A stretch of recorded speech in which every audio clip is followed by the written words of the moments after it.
ng headquarters. Wala, nasa likod. Nauna ka eh. O, padaanin ko dyan sa kanan. Oh.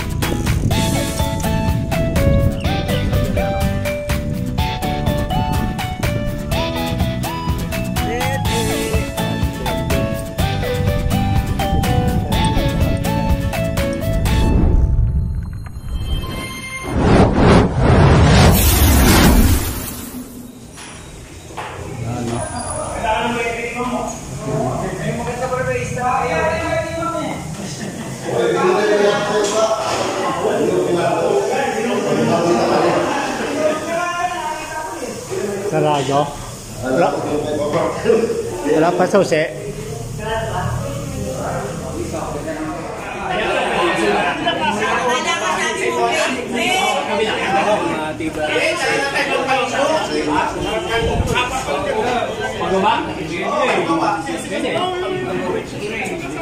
Doon sa pinuntahan natin nila Jokling.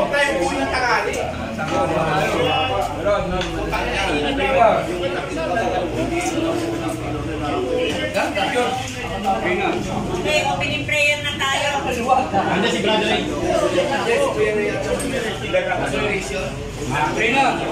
Salamat sa mga ganito, Panginoon. Muli, yung mga senior at pinagtakbo mo sa gawain, Panginoon. Maraming salamat sa mga biyaya na pinagkaroon mo bawat sa amin. Maraming salamat sa mga pag-iingat, sa aming pagbabike, Panginoon. Maraming salamat. Sa pagsamot na langit sa matamis na pangalan ni Jesus. Amen. Good coffee. Sa'yo na ako ni dito. Gano'n nung pare. Sabi ng iba, para siyempre pag narap mo bibigyan na regalo, bibigyan na regalo, bilang nino. Pag Pasko, bibigyan mo na ang ginado. Pag birthday, minsan maghahanang mo, bibigyan pa rin na regalo.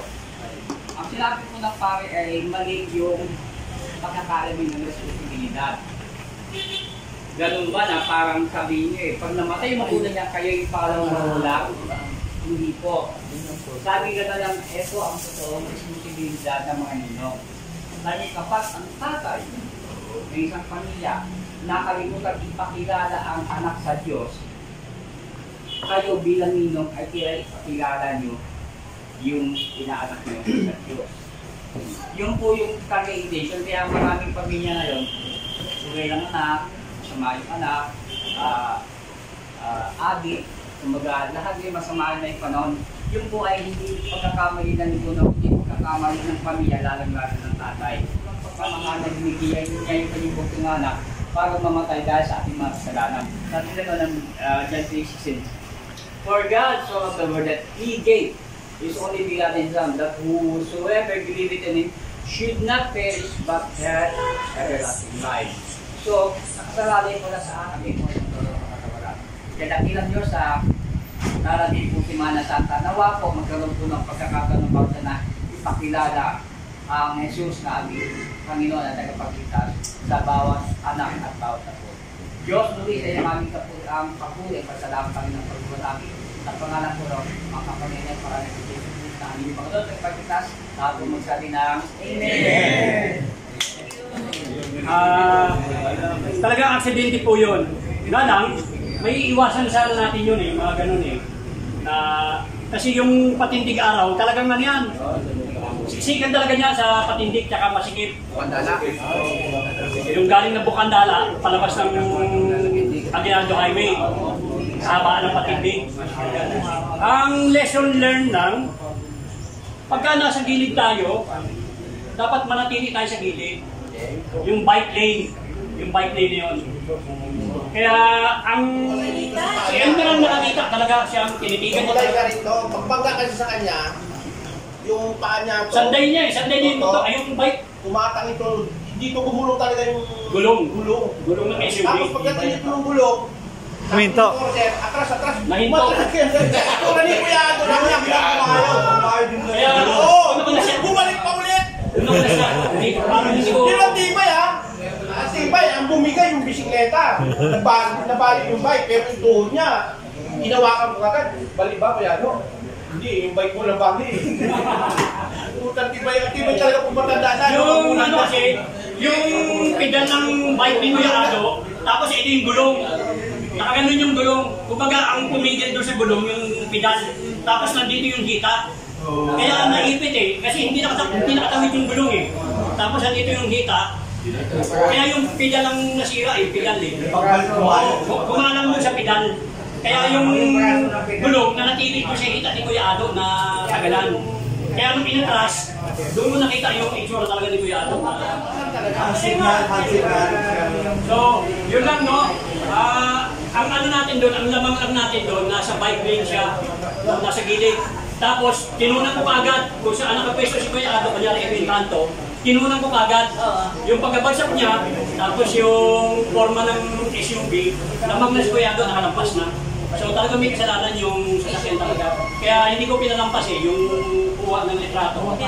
Kaya kami dalawa na bumalik kami kay Kuya Ado na gagawa talaga ng report. Hindi kami magkapabayaan na wala tayong report. Katulad yan, kung hindi nagbayad, sabi ko may pinanghawakan tayong report na siya yung naka-aksidente talaga. Pwede ilaban doon sa insurance. Pero mabait po yung tao na yung pumunta nga doon, pinatid si Kuya Ado at pina-x-ray. Papalitan daw ng buo yung bisikleta. Kaya pumunta rin ako kahapon, dinalaw ko rin kahapon. Papalitan daw yung kinuha na, papalitan daw ng bago. Para makaminot-minot kasi buo. Isa pa, nagkapasalamat ko sa Panginoon. Una, may prayer tayo bago tayo malis noon.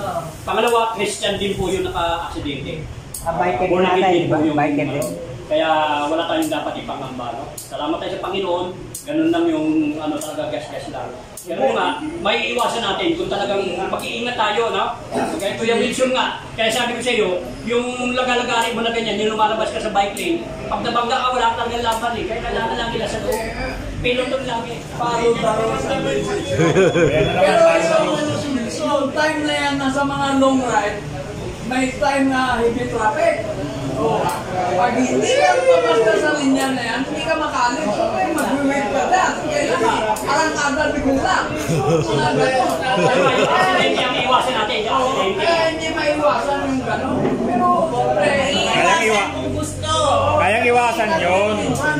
dahil yun na, sabi, okay na Kami ni Kuya Randy. kasi natatlo kayo doon, tapos yung motor lang Kaya ka, yung bumangga sa kanya, may kasalanan talaga. Kasi kumanon eh, bumigla eh. Nasa bike lane siya, kaya panalo pa rin. Panalo pa siya. yun talaga minsan, yung accident, lumarating. Muli, nagpupuri kami at nagpapasalamat sa araw na ito. Maraming salamat Panginoon sapagkat nakita namin, nakasalamuha ang bawat isa. Salamat to Diyos sa oras na amin po pinagkaloob sa senior bikers. Salamat Panginoon sa napag-usapan. Ikaw po ang siyang tutugon sa amin po mga plano. At ganoon din Panginoon, patuloy kami humingi ng kapatawaran sa mga pagkukulang na namin bawat isa ay masaya. At ganoon din Panginoon, nagpapasalamat kami sa mga biyaya na patuloy mong pinagkakaloob sa amin, sa anak buhay, sa aming pamilya, at ganoon din Panginoon sa aming pong future plan. Sa aming paghiwa-hiwalay, sa pagpansamantala, ikaw po mag-ingat sa amin, sa daan, at muling ibalik na may malakas na katawan. Ito pong aming samot dalangin sa pangalan namin Panginoon si Kristo. Amen. Salamat sa bawat isa.